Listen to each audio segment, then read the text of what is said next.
Hi, I'm Greg Hunter. This is the WNW 189, the weekly news wrap up for May 8th, 2015. And I'm starting with the ridiculous drumbeat from the mainstream media about the so-called recovery that they keep cramming down our throats, and they've done so since about 2009 when it bottomed out. USA Watchdog's been on since about 2009, and I too am going to keep repeating the fact that there is no recovery. At least not for Main Street, you know, where you and I live. There was a recovery in the bond market. There was a recovery in the stock market. There was recovery for fat cats and bankers, but not for you and me. They've just been bottom bouncing for you and me. And in order for the mainstream media to keep telling us this false narrative of the recovery is just outrageous and really a lie by omission.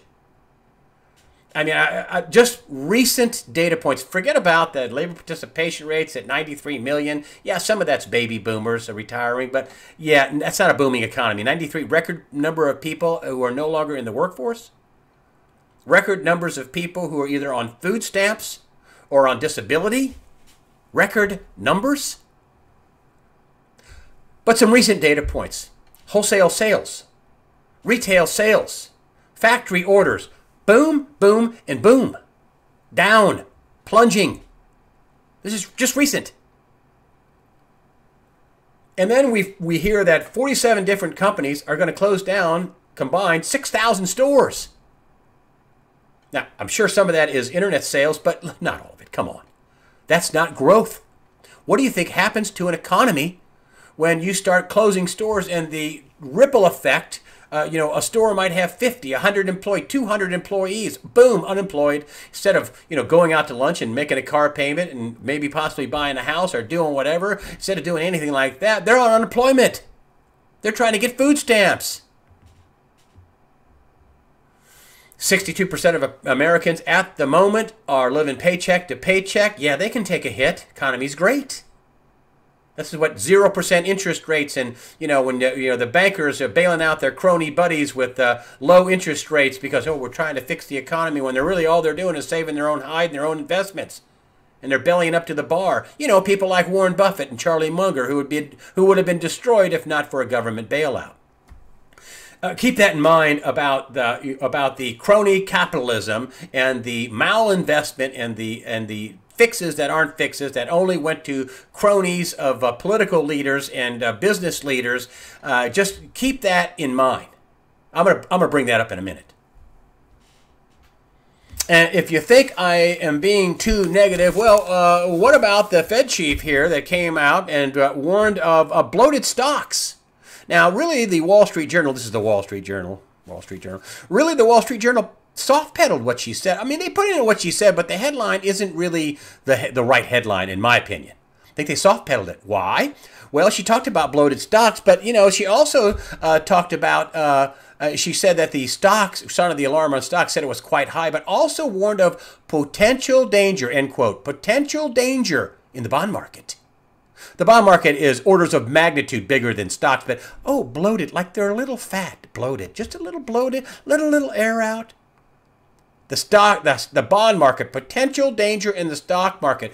Why would she say that? I mean, oops, a little truth bubbled out of Janet Yellen. Of course, the stock market sold off the day she said that. And, why would she say something like that warned of potential danger in the bond market? Because she thinks good times are coming? I mean, in order for the mainstream media to misreport this and to gloss over and lie by omission, omit major facts that are easily found, is reckless and I think dishonest. And yet, we get, and you're going to love this, folks. You're going to love this. I loved it. You get this headline from USA Today on the business side. Look, fear not, folks. Fear not. They're using my biblical term, fear not. Fear not. Oh, everything's fine. This May, October looks better than others. I'm going to keep this newspaper, and when this thing crashes this fall, I'm going to hold this thing back up. I swear I am. Fear not, biblical term. Don't worry. Nothing to worry about. And look what's on the same page. I'm just going to flip it over. I kid you not. This is Trish Regan. She said, lack of demand, spoiling economy. What? Do these people not talk to each other? Hey, I'm going to do a really negative story. Lack of demand, spoiling economy. And hey, fear not. Hey, this May, October looks great. I mean, you think it's just me coming out saying that there's just negative news and that things aren't looking so good? Well, have you noticed gas prices going back up? Yeah. What do you think that's a function of? How about a falling dollar? Yeah, here is the Wall Street Journal. Dollar falls on signs of weak second quarter. Oh, well, hey, let's bring up the first quarter. It was supposed to be 1%. That was the estimate. Now it's 0.2%. That is, according to John Williams of shadowstats.com, is going to be revised down. But if you just have their phony inflation, you got a negative first quarter. Just have the Fed's phony inflation numbers. You got a negative first quarter, and they're worried about, a weak second quarter. Oh, really? Well, John Williams is going to come on, and he's going to talk about what this means. He came out last year and said that, or he's been saying for years that we'd have the beginnings of hyperinflation in 2014. He admits he missed that. He said, they manipulated a lot of stuff. They pulled a lot of shenanigans, but you know what? The shenanigans are over. Because, they kept saying, oh, we're going to raise interest rates. Oh, it might be in June. No. You're going to raise interest rates in June. Signs of weak second quarter. They're going to kill the economy on purpose? No. Oh, maybe they'll raise interest rates this fall. No. They're done. That's not happening. So what happens when everybody realizes, oh, you mean they're not going to raise, they're just lying about raising? No. Could they sell the dollar? Could that take a hit? Could we have some inflation?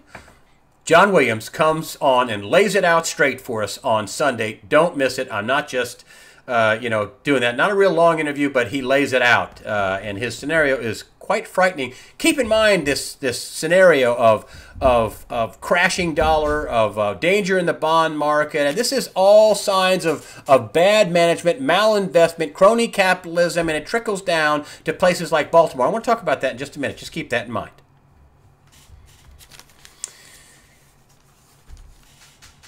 Then you have all these wars in the Middle East and North Africa and Eastern Europe, and they're boiling. They're just not boiling over, but they're boiling. I want to talk about Yemen, Syria, Libya, and Iraq and Ukraine. And let's just start with Yemen. Yemen still going knockdown, drag out, a fight of a couple of terror groups, Al-Qaeda, also the Houthi rebels, which are partial to Iran, which Saudi Arabia is freaking out over because, and you should too, because that's where the petrodollar is. If Saudi Arabia falls, boom, inflation, poof, dollar, petrodollar, gone. They are fighting tooth and nail over there. Boiling. Syria. What, 400,000 dead, millions wounded or displaced? Still going on. Not resolved. Boiling. Libya. A lovely foreign policy guidance by Secretary of State Hillary Clinton, who says she doesn't have anything that she can hang her hat on as an accomplishment. She completely destabilized and destroyed Libya. Gaddafi wasn't a good guy, but, she was actually caught on camera laughing about how, 1 minute he's walking down the street in custody, and the next second or two, he's dead with a gunshot wound to the back of the head. Shot in the back of the head. She's giggling about it. That's a war crime. We destabilized Libya to the point it's a lawless, terrorized, terrorists fighting terrorists over there. People are fleeing the country on inner tubes, boats, and whatever will float to try to get across the Mediterranean. They're willing to die to get out of Libya and go anywhere where there's not fighting and killing. That is Libya.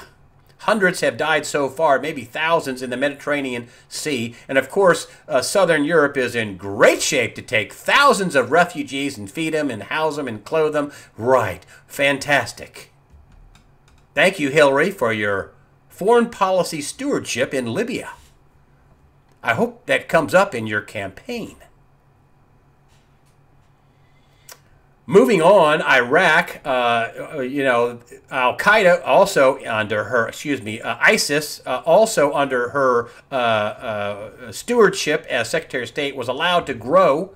We were arming these so-called rebels covertly, and overtly. We now overtly arming the rebels. The money in part went to Al-Qaeda, which is an offshoot. ISIS is an offshoot of that, Islamic State of Iraq and Syria. Some people say just say Daesh because they don't want to say Islamic State because it is Islamic. The Islamic State, according to the president, is not Islamic. That, according to them, it's Islamic. And these brutal people are running around killing people, and funded in part by Saudi Arabia, U.S., and other people, funded in part, backfired. This is what Putin was talking about how, you know, when you get people, terrorists, to do your bidding, it can backfire. Well, they decided, well, let's not go into, let's take eastern Syria and western Iraq. Let's blow in there. They did. And now they're threatening to take over another oil refinery in Iraq, boiling. Just not boiled over. And then there's Ukraine, which scares me the most because, you know, this is just a proxy war between NATO, the U.S., the West, and Russia, all nuclear armed. U.S., Russia, nuclear armed, lots of tensions going on over there, lots of, nothing has been settled. And, you know, any one of these places can boil over into a regional, if not a world conflict. And then you have the two Iranian generals who say, you're not going to dismantle our nuclear program. And these two generals say that the country welcomes war with the U.S. Does that sound like we have a deal? I've been projecting there will be no deal. Listen, I don't call the shots.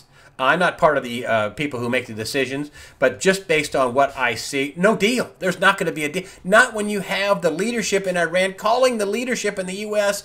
Liars, including the president. And then you have these generals saying, we welcome war with the U.S. Which, listen, war with Iran would be an unmitigated disaster.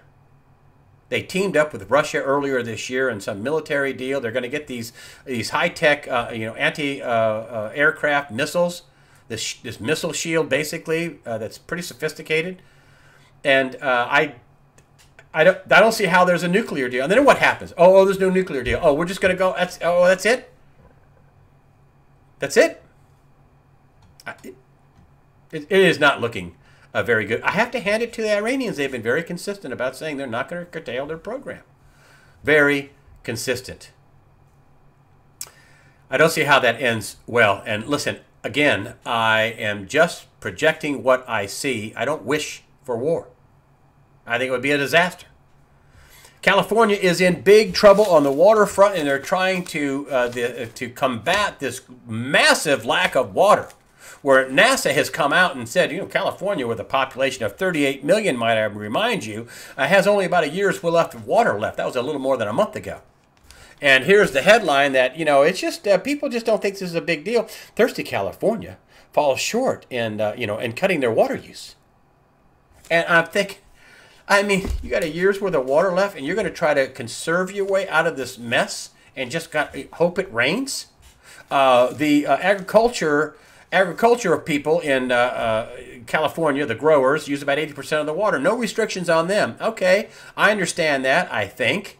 But, you know, the rest of the water, the 20%, 80% of the water used by agriculture, 20% of the water used by everybody else. Well, they were trying to get a 20% reduction. They got less than a 4% reduction. Now, Jerry Brown, the governor, is going to double down and try to get a 25% reduction from the people who use 20% of the water. Are you getting the math on that? 80% of the water hands off, 20% of the water, a 25% reduction. That is a drop in the bucket. That's your plan? I mean, there's no pipelines being planned, no desalination plants being planned, lining up trucking to bring in water, wells being drilled. I don't know how to fix that, but I don't hear any of these other things being done in California. I hear that they want to have a new stadium in Los Angeles. I think they'd like to have that. New football stadium. Or they're doing some mass transit for billions of dollars. I hear about that. Of course, you know, here's a big story that they're all talking about. Oh, Brady, there's only 3 pounds less than that foot. There was a couple of pounds. What? Let me tell you something. If you live in Oklahoma or Missouri or Florida or New York or California runs out of water, you're talking about a massive calamity, chaos, for sure financial failure. It's going to affect everybody. It's going to affect everybody on the planet. They're a huge food-growing region, and I don't see any intensity by the governor, Jerry Brown, who's a Democrat, who ought to be calling up the Obama administration saying, "Whoa, hey, I'm worried. How long have I been reporting about the dangers of this water problem out west?" California is the worst, but several other states have plenty of water problems. I mean, Lake Mead is in serious drought trouble. And people just seem to be like, oh well, I guess I hope it'll rain. I don't see a plan B, which is almost as scary as there being a massive drought out west. And remember I talked to you about all the malfeasance, the crony capitalism. Well, this is the economy you get. We didn't get bankruptcy. Bankruptcy meant that the money people would have taken a hit. You know, General Electric, hey, your stock's $1 a share. Instead, they're bailed out. Bank of America, they should have been taken into receivership. That's what William Black, professor of economics, professor of law, expert in white-collar crime, he says they should have been taken into bankruptcy. We bailed them out. We went after a debt problem with debt. We had crony capitalism, not capitalism, because if you believe in capitalism, you believe in bankruptcy. We got phony accounting. I'm getting to it. Hold on. I want you to set this up. We had banks laundering money for drug cartels, laundering money for terrorists, for rigging the LIBOR rate, tens of trillions of dollars. Not a single banker went to jail. Fines. Rigging the gold market, rigging the stock market, foreclosure fraud. They called it robo-signing, where it was forgery and perjury and fraud on the state. Nobody, no big banker, went to jail. J.P. Morgan helped Bernie Madoff, the biggest fraudster of all time, with his fraud. They paid about $2.6 billion in fines and restitutions to avoid criminal prosecution. Nobody went to jail. We have a crony, imploding, disaster economy. And as I started this out, there is no recovery. Look no further than Ferguson. Look no further than Baltimore. Now, instead of laying the blame where it belongs, on the feet of the bankers and the Federal Reserve, who totally screwed up this economy, and our politicians, not a single Republican running for president says, we got to rein in these bankers. Oh, no. No, at one point, by 2012, we were giving them $500 billion a year. Not a word on any of the House Finance Committees, the Senate Finance Committees. Not a word. These are criminals. That William Black, the professor of law and economics, an expert in white-collar crime, says we got felons running these financial institutions. So we got a dismal, cratered, disaster, 0%, steal from everybody, no law, no criminal prosecutions. The FBI hasn't made a single prosecution. But now we have 6 police officers charged in this Freddie Gray case. Oh, we're going to villainize the police officers. So we've totally screwed up the economy. It's going to implode. And it's the police that are the problem. Are some police bad? Yep, sure are. Are they militarizing police? Yep, they sure are. Do you understand what will happen when this implodes and your ATM machine won't work and your bank accounts are shut down and your stock market accounts are shut down and hypothecated? Oh, we pledged that. Oh, we pledged your stocks against the losses and the derivative market. Do you understand? Baltimore lost 200 businesses. Boom, just like that. Do you understand what happens to the tax base when you lose 200 businesses? Hundreds, probably thousands of employees. No property taxes being paid. Bankruptcies. Houses going under. People collecting unemployment and not collecting a paycheck. 200 businesses went under, and now instead of blaming it on the politicians and the bankers and the people in charge, we're going to blame this on the police. Unfair. You're going to find out some ugly things about this Freddie Gray thing, that he already had a serious pre-existing back condition. But we're going to villainize the police and ask them to get out there and jackboot some order when everything goes into total chaos and the Fed can't fix it. What's the Fed going to say? Oops, our bad. Ooh, I warned you. I said there was danger in the bond market. You know what the interest rate derivative exposure is? Hundreds of trillions of dollars. And they're going to villainize the police and the people that should be villainized, and this should have been reined in, and people should have gone to jail, and they should have had some bankruptcies, and we would have been coming out of this politicians and the bankers and the money people are to blame for this. Not the cops, who we're going to have to use, as Catherine Austin Fitts says, I'm worried about the increasing force to hold this together. Yeah, that's right. We could have handled this and had some bankruptcies and had some prosecutions a while ago and not let this get crazyville out of control. But now it's out of control. That's the way I see it. I'm Greg Hunter. Thank you for supporting USA Watchdog with your comments. Got smart people on this site. And your donations. That helps us. My favorite part, fear not. Prepare yourself physically, mentally, and above all, spiritually. Fear not.